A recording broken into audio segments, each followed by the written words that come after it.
This is the primal scream of a dying regime. Pray for our enemies, because we're going medieval on these people. You're just not got a free shot on all these networks lying about the people. The people have had a belly full of it. I know you don't like hearing that. I know you try to do everything in the world to stop that, but you're not going to stop it. It's going to happen. And where do people like that go to share the big lie? MAGA media. I wish, in my soul, I wish that any of these people had a conscience. Ask yourself, what is my task and what is my purpose? If that answer is to save my country, this country will be saved. War Room. Here's your host, Stephen K. Bannon.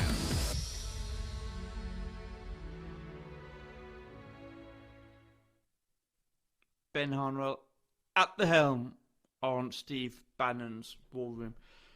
Good evening. Okay, so let me bring on straight away Jenny Holland and Frank Walker, our regular contributors. Good evening, guys. What we're hitting tonight is something that I think Frank and we've been saying repeatedly on this, is the most important event in traditional Catholicism in 38 years, 40 years, which is the Episcopal consecrations of the Priestly Society of Pius X, Pope St. Pius X. And as we covered last week with footage, the consecrations took place last Wednesday. 4 shiny new bishops. And Frank, I remember asking you, I don't think there's been any news yet from the Vatican on the response to this, and you said no, there hasn't been. Well, one day later, the news came in, which was the on the 2nd of July, the so-called excommunications. It's all a bit of a mess, really, Frank Walker, and I don't quite understand it, because you had this decree coming out from the Vatican, and then you had an explanatory note coming out. I think the decree relates to effectively the bishops that have been, inverted commas, excommunicated, and the explanatory note, as incoherent and contradictory as it is, applies to the laity. That's you and me, folks. Frank, why don't you start off just talking us through these excommunications? Who has been excommunicated? What does it mean? I gather these are excommunications latae sententia, which basically means they're not punitive excommunications by the Pope out of punishment. These are simply formal recognitions that a person has excommunicated themselves by doing something prohibited in church law. So what happened then last week? Does this take the SSPX, the Society of Pope St. Pius X, back to where it was 40 years ago? Is it the same sort of excommunication, or is it different? And how does that affect us, the laity? Well, there are similarities. There's a lot of sort of off-the-shelfness feel about what they did this time and what they did last time.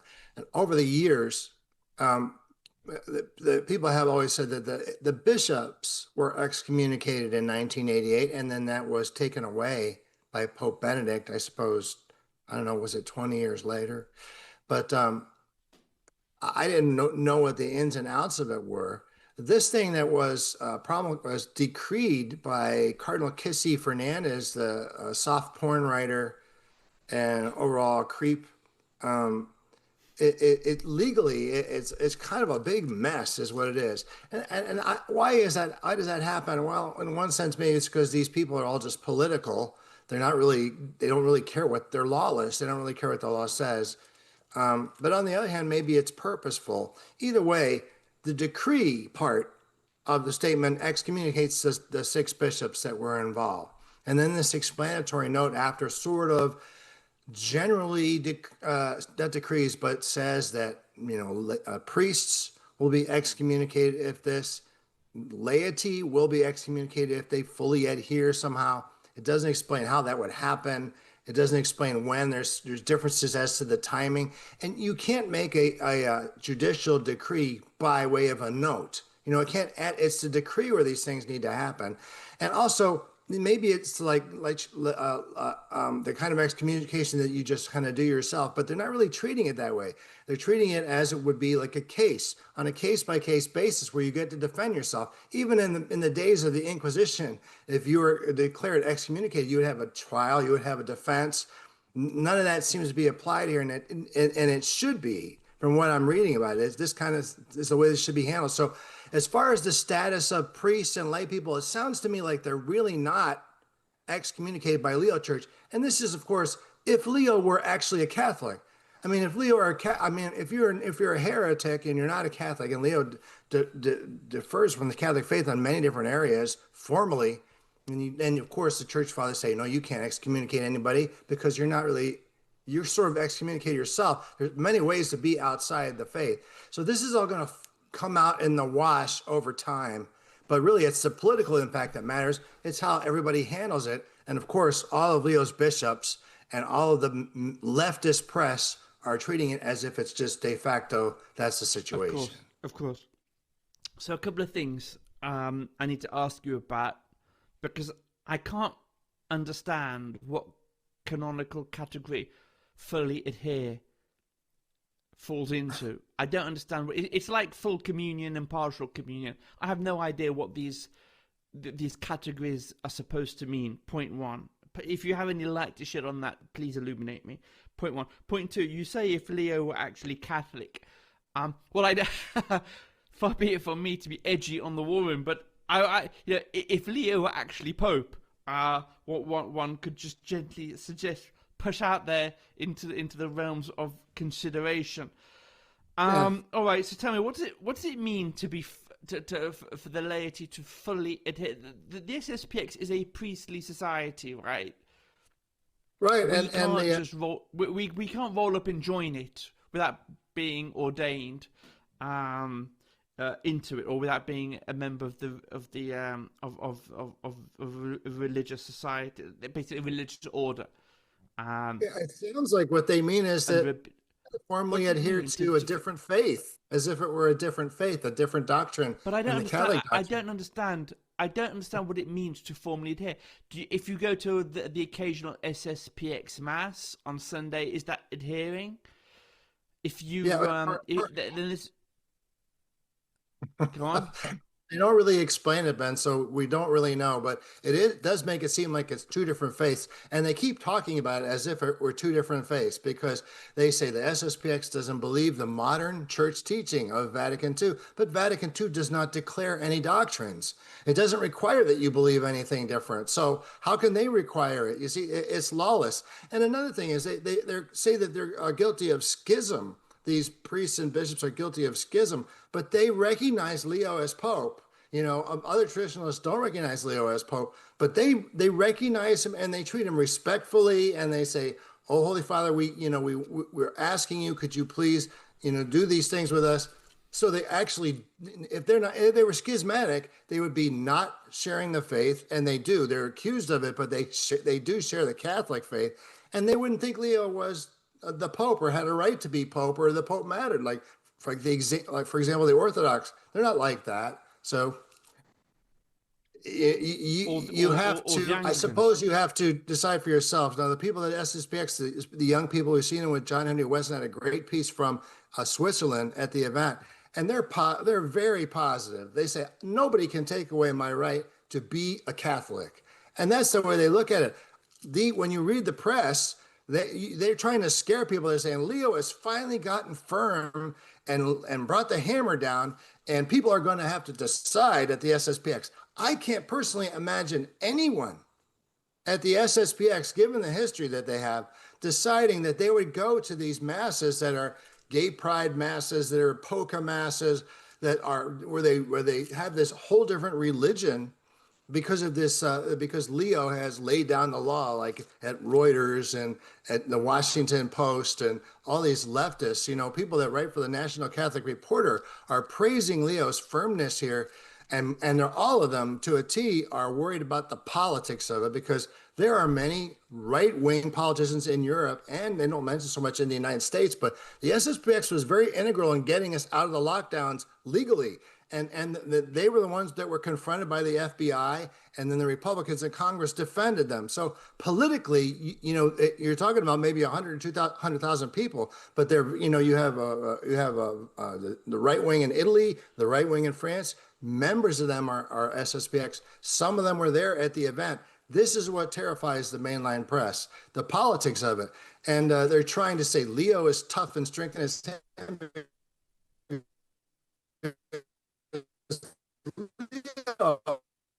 I think is kind of politically tone deaf. Seeing a lot of people with his positions, they hate the SSPX and why they're so adamant on saying this is like the greatest schism in history, and everybody must now decide which way. I think the SSPX have decided, and in the months and the years coming forward with these new bishops, we'll see if there's growth, not just with them, but with the whole traditional movement. The ones that Leo still permits to live without attacking, and the people that are traditionalists are not part of the SSPX. I would think that these people that we've been talking about, these young people, these Gen Zers, are going to eventually bump into the SSPX, just maybe give it a try. And that's when they're going to find, a lot of them, what they really have been looking for all along. The masses, the Novus Ordo masses are just getting crazier and crazier, and people are dropping like flies. In terms of the numbers, I'm going to bring Jenny in a moment, after I give a shout out to our sponsors for the show on this point to do with the numbers here, because I've seen some Novus Ordo cheerleaders with the pom-pom saying, actually there aren't that many people, laity, going to the SSPX masses. What I'd like from these people are to run the actual numbers properly and apply the same degree of scrutiny to find out how many people are actually going to the Novus Ordo masses on Sunday. Please, that is something I would like to know, because the mainstream media always plays up its articles. If you're a journalist, you're going to write about something, you have to show it has dramatic impact. So they say, the Catholic Church has like 1.2 billion adherents around the world. The Catholic Church does not, take it from me, folks, our audience is a very large conservative evangelical sector of this audience. Take it from me, there are not 1.2 billion Catholics in the world. There might be 1.2 billion people who were baptized as babies, but that doesn't translate into going to Mass every Sunday. It doesn't translate to going to confession. It doesn't translate to obeying and fulfilling in your own personal lives everything that the church has taught for the last 2,000 years as being true. That number is a tiny, tiny fraction. So when you have the mainstream, because the Catholic Church, the institutional Catholic Church and its Novus Ordo adherents, that has been in free fall since the Second Vatican Council. It would have perhaps been 1.2 billion mass goers every Sunday had it not been for the council. But the modernists have wrecked the Catholic Church's credibility, not even talking about the clerical sex abuse scandals as well. But they've been driving the church into the ground. So, if you're going to have cheerleaders in the press saying, the SSPX is actually quite small, the 600,000 figure or the 1 million figure, that those might be sort of slightly inflated. It's probably only 100,000.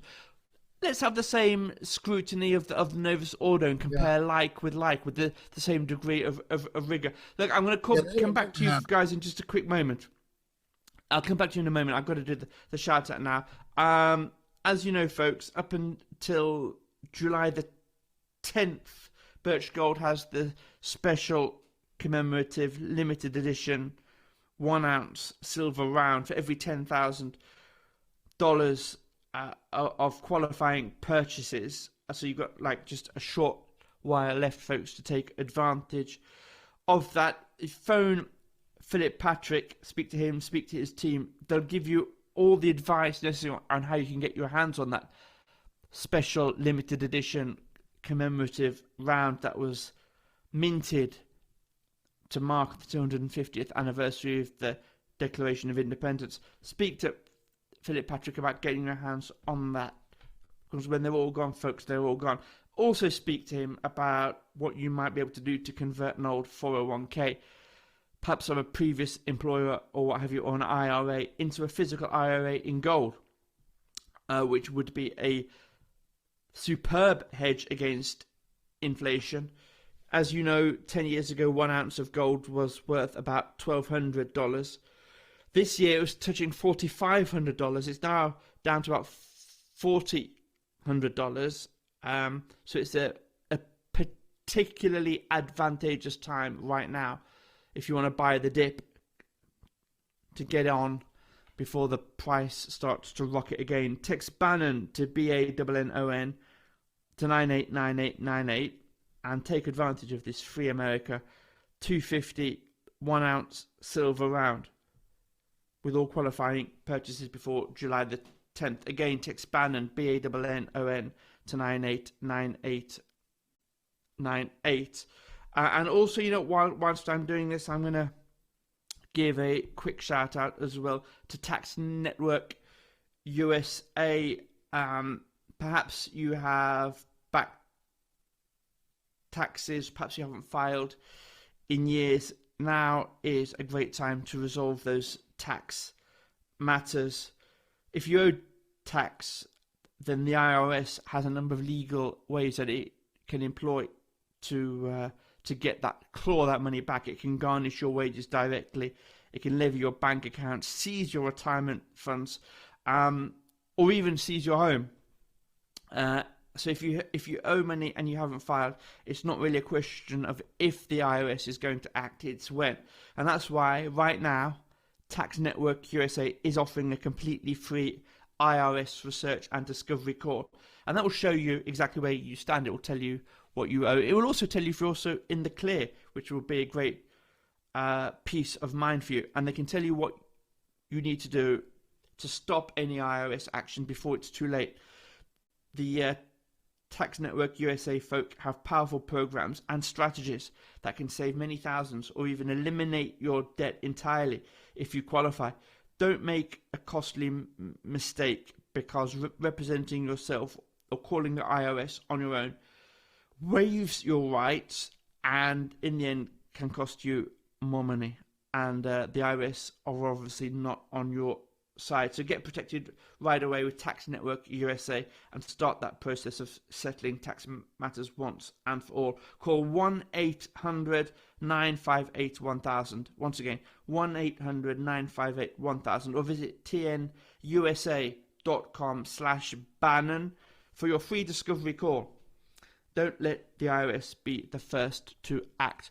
Okay, Jenny Holland, you picked up an interesting insight. Let me bring you in now about that, because you've been following this, and I value what you think, because whilst you have repeatedly on this shown a great deal of grace and goodwill to the traditionalist Catholic movement, of which I don't think you would formally identify yourself as belonging, you have some insights to say from your perspective as someone who wouldn't consider themselves an expert on the canon law minutiae on this, and give the microphone over to you now to share this perspective. Certainly not. I'm certainly not an expert on canon law. Well, I thought it was very interesting that the Spectator magazine, the UK-based Spectator, which is sort of like a establishment Tory publication, came out very much in defense of the society, the SSPX. They published an opinion piece by a Canadian journalist calling Pope Leo's actions unconscionable. And it was very helpful for me to read it because whilst as you said, I'm not a member of the Catholic Church. I'm not catechized. I've come from Catholic family, but not an official member. I'm more of a watcher. But my sympathies are with SSPX for a very simple reason. And that is because, well, first of all, I don't like double standards. But more importantly, I feel that the true value of the church from from the point of view of someone who's very secular and has lived in a very secular world my whole life, is precisely in the older traditions. That is where, to talk like a Hollywood producer, that's where the magic happens. That is what people who are turning to the church, I believe, in my opinion, are looking for. They are not looking for what you call the modernist church. They're not looking for the acoustic guitars on Sunday and the pride events. We have enough of that. Secular society is full of that. The Protestant churches are full of that. There's plenty of options for people who want that sort of watered down Christianity that makes accommodations to the worst of sort of secular life. So my sympathies are with SSPX, just strictly from an outsider's perspective. So it was very interesting to see The Spectator, especially after I noticed on Twitter a couple of right-wing Catholic accounts that I follow came out in support of Pope Leo. So I've been watching this from afar, very interested. And I just think that if you are going to accommodate the LGBTQ worldview and lifestyle and sort of apparatus, if you are going to accommodate the neoliberal globalist economic program, which we're going to be talking about more later, in terms of migrants and supporting open borders and chastising Trump for returning illegal, as War Room calls them, invaders, then you are going to punish in the harshest possible way that a Catholic can be punished, the very people who are trying to keep the flame, the tradition alive, which happens to be the very thing that new Catholics are looking for, then this is a very dire situation, it seems, respectfully, as an outsider, that the church finds itself in. It certainly makes no sense.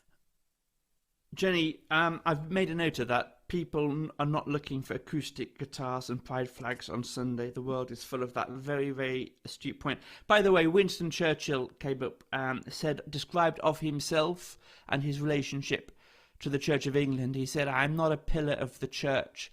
I'm a flying buttress supporting the church from the outside." I think I wouldn't say that's a total overlap from your position, because I don't truly think you are an outsider, as much as you like to suggest for that thrill of controversy on air that you are. Folks will remember that you came onto this show a year ago saying, "I'm an atheist, but I'm praying the rosary every day," and they've been following your spiritual journey along that with great interest, praying you along and willing you along. Folks, stay with us, because after the break we're going to come back. Jenny's flagged up this horror story of a priest that Pope Francis, of unhappy memory, shook hands with an invader who later not only killed a Catholic priest but burnt down a cathedral church in France. And the horror story is that on July the 4th, that most important day this year for Americans, celebrating quite reasonably the 250th anniversary of the signing of the Declaration of Independence, what the world promotes as the first American Pope went to Lampedusa and went through the whole process again. We'll stay with Jenny. She's going to be asking the question, who are they letting in this time and what damage will they do? Frank, I had a separate question for you, which is where these so-called excommunications do leave the laity, especially with regards to this declaration of faith we're supposed to pronounce if we want readmittance to the Novus Ordo regime. Well, folks, here's my declaration of faith. Holy Father, screw you. And I was going to expand on that. Sadly, Jenny mentioned something in what she was just saying. Frank, I really want your take on it, because it goes to the heart of so much that is wrong. She made the throwaway remark, Frank Walker. Jenny made the throwaway remark that in checking social media, she discovered that whilst a lot of people were supporting the SSPX consecrations, and you and I on this show have been saying for a year since we've been doing on this show that the SSPX needed to get round and consecrate new bishops to ensure its future survival. Jenny's made the throwaway remark that quite a number of conservative commentators weren't supporting the consecrations, which brings us on, right, totally unplanned, because as I say, I had a different point I was going to make in the second segment of this first half. It brings us on to Trad Inc., our friends. Frank, just give me like 2 minutes, if you wouldn't mind, on that fact, that sad reality that so many people are very, very present on social media were effectively pretending to be trads all along, because it helped the grift and it helped the fundraising, but they weren't really friends of tradition at all. It's bothering a lot of people on social media to see some people that they had respected not support this. I'm thinking of someone like Taylor Marshall, who's getting in a lot of trouble right now as a big Catholic podcaster. But, you know, the conservatives and liberals, they work together. They call them neocons. And they sort of the conservatives tee them up and the liberals win. All of these people at Reuters, and at Washington Post, and they mentioned the Crux magazine. These people were outside the church. They were censured. And now they are like the mainstream. So MAGA and the Catholic Church is to the right of what you would call a conservative. People don't like to put us in a political area, but that's the way it is. You know, and the church used to be all about wrecking itself 60 years ago, but now they're all about politics. The church is about, you know, a cardinal's blessing gay couples for the 50th anniversary, or, you know, the diplomats meeting with sultans in Nigeria saying that they have a lot in common with these people that are just murdering and burning churches and massacring them. They have the cardinal, the head of Caritas, Cardinal Kikuchi in Tokyo, saying that Japan needs to accept migrants from Africa. Those are extremely unpopular leftist positions. And that really today is what the church is all about. That's all there is. Frank, so traditionalism that is about that is what the church is all about. Stay with us, back in 2 minutes. America's Voice family. Are you on Getter yet? No? What are you waiting for? It's free. It's uncensored, and it's where all the biggest voices in conservative media are speaking out. Download the Getter app right now. It's totally free. It's where I put up exclusively all of my content 24 hours a day. You want to know what Steve Bannon's thinking? Go to Getter. That's right. You can follow all of your favorites: Steve Bannon, Charlie Kirk, Jack Posobiec, and so many more. Download the Getter app now. Sign up for free and be part of the movement. Welcome back. Seatbelts, folks, because this second half of the show is going to go so fast. Frank, let me just come back to you so you can finish the point you were making before the ads. You were saying that MAGA and traditional Catholic movement are to the right of conventional conservative Catholics. You think, I don't want to put words into your mouth, but do you agree with me that MAGA and the Trad Catholic movements have a natural convergence point to come together and work together? Yes, because they're not dishonest. The conservative position is that you have to be obedient to Leo because he's Pope, but they don't mention the fact that he's not Catholic. And we Catholics have minds and we have faith in our hearts and we follow those things. That they pretend like that's not an issue, and this is their position, and all it does is support the left. But the traditionalists say we're all about tradition. I don't really like that, but it's true because tradition brings doctrine, and they support the doctrine of the church, and they transmit that doctrine to new generations. So it's so much more than tradition. It's about success, and it's about the teachings of the true teachings of the church in our minds, because we can think, and the faith that we've had for thousands of years. And you can't take that away by lying to us like these conservatives do. And they certainly are lying and asking for our donations whilst they do it. Just one quick thing, right? Sorry, Jenny. Just one quick thing. Perhaps let me further point out to you, and then we'll hit it next week.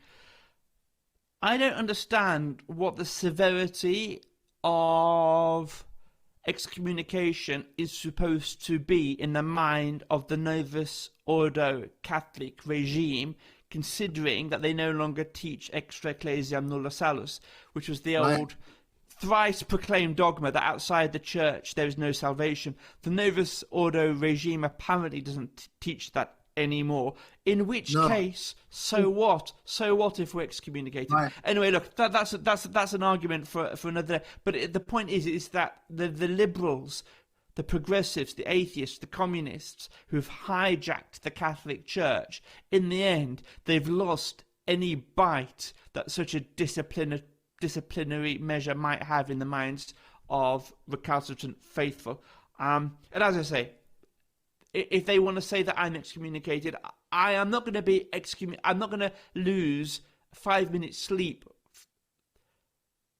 because I've been told I've been excommunicated by people who bow down to Pachamama and tell trans couples, well done, congratulations on your marriage. They can say what they want. Look, Jenny, I have got to come to you now, even though I could quite naturally spend the whole show talking over just as Frank Walker says, the hypocrisy of the Novus Ordo regime, which is not Catholic. Okay, so July the 4th, momentous day, and if there's one thing that the Vatican does understand, it's symbolism in front of the television cameras, and there was Pope Leo off on the rocky outcrop where so many Africans, and I do have pity and sorry for these Africans who are setting off, but the fact that so many people have died in the graveyard of the sea is their responsibility because they have agency for their actions, and I find it really quite evil and iniquitous of the Novus Ordo regime to suggest that I am responsible for the fact that people are dying in the Mediterranean. So you've got this horror story lined up to tell us a bit about. Before we do that, I'm just going to go to the video of Pope Leo out on Lampedusa, and I'm not going to tell you what he was saying, right, as he's shaking hands with all of these invaders. I'm going to provide my own commentary of what I would say if I were Pope. Denver, if you please.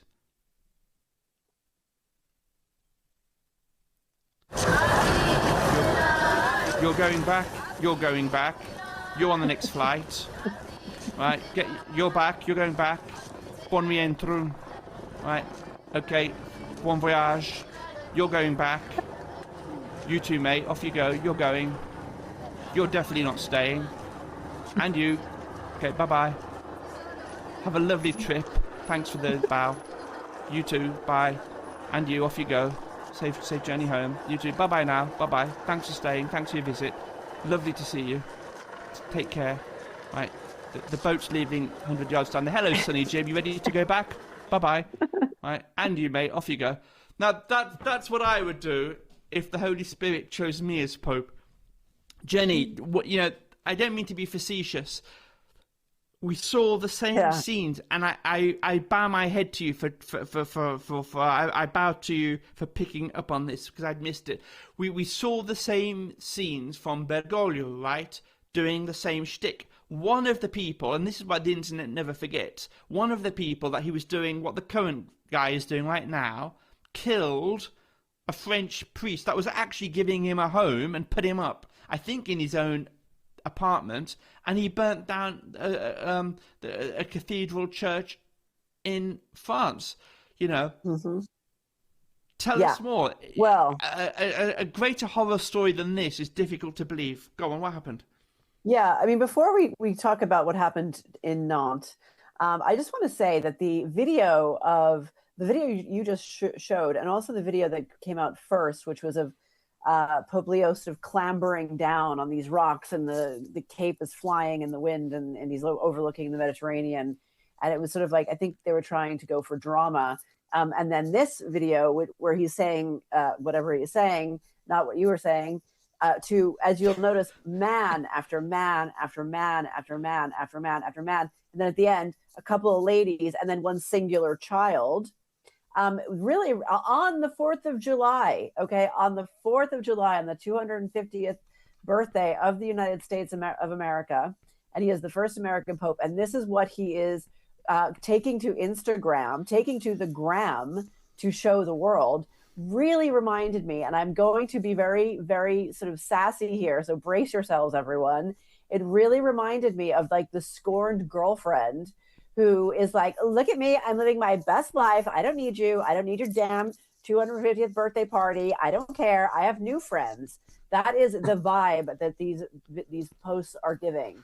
And in a more serious way, all of these men, man after man after man after man, as someone who lives in the UK, who has just been watching crime after crime happen by men, allegedly carried out by men coming into the country in similar ways to these gentlemen here, it's an incredibly bad look. I mean, talk about not being able to read the room, unless, of course, the room in question is the globalist room and not at all the sort of the salt of the earth Catholic community, the actual parishioners, the actual laity of the church, the people who make the church what it is. He is pandering to everyone else. He's pandering to the globalists and the elites, and he looks very silly. He looks very like, I am better. I don't care about Trump. I don't care about Trump. I'm fine. I'm fine. On the birthday of his own nation, and he finds himself in Lampedusa. Now, wait a moment. This is also a very bad look and very bad optics because of what you said. Back in 2020, a Rwandan man lit the Cathedral of Nantes, which is very beautiful. I've been there, on fire. He was put into prison briefly. He was released the following year, and he was taken in sort of like a care in the community situation by the priest from the cathedral in Nantes. And this Rwandan man had several years prior shook hands with Pope Leo at an event in Rome for the Fratelli year of something or other, where it was an event specifically for the socially excluded. He goes on to burn the church in Nantes. When he gets out of prison for that, he goes to the generosity of the priest and is housed by the generous priest of the same church that he burned, and he murdered the priest, and he is now serving 30 years in jail. There is a reason that man was socially excluded, I would like to point out, to the Vatican. I'm sure there was a couple of wretches at that event for the socially excluded that were, really hard done by, and everyone deserves mercy in God's eyes up to a point. But what about other people? What about the victims of these people's crimes? The crimes just keep happening. The liberals become more and more suicidal in terms of empathy, or I would actually call it, and this is really going to send me straight to hell. This is the Pope exhibiting moral vanity, and it's appalling, and it's hard to watch. It's actually hard to watch. Okay. All right. Firstly, Denver, would you mind you've got the articles there that Jenny was referring to about the burning of the church in Nantes and the murder of the priest. I think he was stabbed, the brutal stabbing of the priest. It's a tragedy, but at the end of the day, you can only weep so many tears for people's naive stupidity. Thanks very much. That's it. That's the horrific thing. That church, I think, is 4 times older than the United States, burnt down by an invader who went on to murder the priest, who was the priest of that church, who gave him a roof over his head, and he went up. And this guy, I think you got the photo of it. The guy who did this, the photos there of him shaking hands with Bergoglio, with Pope Francis when he was welcomed into the country. All right, that's a metaphor. That is a metaphor for the suicidal nature of the pro-invasion policy of the Vatican. Jenny, I have to again tip my hat to you. You have nailed it 1,000% in your description of what Leo was doing on July the 4th this year. It was exactly that. It was the scorned girlfriend posting under the assumption that her ex was going to be seeing and watching, and she's saying, look at me live my best life without you. That's what he was doing at Lampedusa when everybody of importance, every American of importance, was in America celebrating the 250th birth of their anniversary. He did send some platitudinous statement, I thought, which completely missed the point of America. But it wasn't even platitudinous. It was actually kind of borderline insulting. It was contemptuous. I mean, it's really shocking that the first American Pope did not return to America for such a momentous birthday. I mean, that is really that is such a slap in the face and such a misread. When the American Catholic, I mean, you guys tell me, my impression was the American Catholic community, the American laity, is extremely sort of influential and beloved. And my understanding was that they were quite influential in even getting him into that position of Pope. Maybe I'm wrong about that. Please correct me. But so on that day, you don't even go to the American embassy in Rome. You Frank go Walker. to Lampedusa. Frank Walker, Jenny's sticking her finger right in the raw wound of Trad Inc. here, because Trad Inc. She's absolutely right. Trad Inc. had a role to play in the College of Cardinals in the election of Francis. Look, we've got 5 minutes left. Quick shout out, and then we've got to come back to Jenny's second story. Quick shout out once again. I gave you the phone number in the first half of the show for Birch Gold. You've really got a limited amount of time left now if you want to take advantage. Get your hands on this limited edition, special commemorative 250th anniversary 1 ounce silver round. Speak to Philip Patrick and his team. Text Bannon, BANNON to 989898. And a quick shout out to, if I may here, to America's healthcare. Go to freedomforhealth.org/Bannon and discover why tens of thousands of patriots are joining America's Health Share. America's Health Share AHS reduces your healthcare costs by an average of 60%, and it is accepted everywhere. So in other words, you can say goodbye to out-of-network limitations. They do make healthcare affordable, transparent, and aligned with your values, free from surprise bills and skyrocketing premiums. So once again, simply go to freedomforhealth.org/Bannon to learn more. And right now, new members are getting their first month absolutely free with promo code Bannon, BANNON. It's time to make America healthy. Join the community of patriots taking back control of their healthcare. That's freedomforhealth.org/Bannon, promo code Bannon. Jenny Holland, in the closing minutes of the show, you flagged up one article in the mainstream press about which the interpretation I have certain question marks. But there's a church. Is it out in Missouri? Where is it? That was actually closed down, and after a turnaround, after an intervention, it now has 700 mass goers every Sunday. How did they go from abandoned and closed down to thriving and standing room only? What did they do? Well, you'll never guess, Ben. They started to offer the traditional Latin Mass, and that fixed it. That literally fixed it. Like you said, it was abandoned after sort of demographic changes in the area in 20 years ago, more than 20 years ago. And it was going to be sold. It was a ruin. And it is a cathedral, so it's a very grand, beautiful, from the pictures, extremely beautiful building. And Cardinal Raymond Leo Burke had instituted the Latin Mass as its fixture on a Sunday, and the parish has gone from strength to strength. 21 years later, it is no longer on the brink of ruin. It is, like you say, welcoming 700 parishioners, worshipers every Sunday, which sounds like a very large number to me. Now, again, this goes back to every single thing we were saying thus far in the show. The devotion amongst the people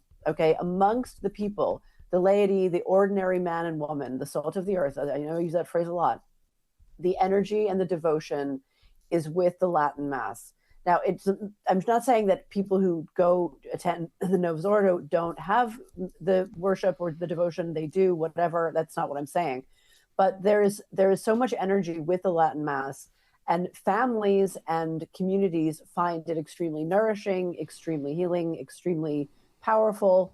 And you just hear this over and over and over again. The numbers overall, I read somewhere, I think it was like 2%. So it's a small number of people who do attend the Latin Mass, but it's an issue of quality over quantity at this point. And again, the church hierarchy, the church elite, refuses to see this, refuses to accept this, and just keeps on turning its back to these people, to its own flock, over and over and over again, and essentially treats them sometimes even with contempt. It's because they hate you. They're driven by a supernatural, preternatural contempt and hatred for any semblance of the Catholic faith. So there you go. Cathedral Church closed down and abandoned 21 years ago. Intervention by Cardinal Burke, restoration of the traditional Latin Mass, and now it's sort of thriving and standing room only. The lesson doesn't seem to be learned, not least over in Washington, where the news came out, I think today or yesterday, Frank Walker, that Cardinal McElroy signed an order prohibiting the construction or installation of altar rails to stop the laity from kneeling at Mass in the Novus Ordo rite, one would presume, because it's pretty difficult to go to a TLM these days. That just goes to the new regime is only focused on what it can do to maximize driving people out of the church. No. These people are usurpers. Frank Walker, social media. Where do people go to keep up with you? Your analysis that you put out every day in video form, but also Canon 212, which is the Catholic answer to Matt Drudge. Yeah, that and Twitter is Canon 212 spelled out on Twitter X, and then there's a daily update on the right hand side at Canon 212. You can click it there, or you can see it on Rumble and at Gloria TV. Gloria TV, you do an absolutely superb daily summary. Jenny Holland, social media, you're really taking off on social media. So your analysis on these things. Where do people go for you on Substack? Jenny E. Holland at .substack.com and YouTube at Saving Culture from Itself. Excuse me. I'll let you go, Jenny, so you can get a glass of water. Thanks very much, folks. We'll be back same time next week to continue the shockwaves of the SSPX consecrations and excommunications and what it means for us, the laity. Thanks to Jenny Holland, Frank Walker, and of course Will, a real America's voice in Denver. Steve will be back 10 a.m. tomorrow. God bless for now.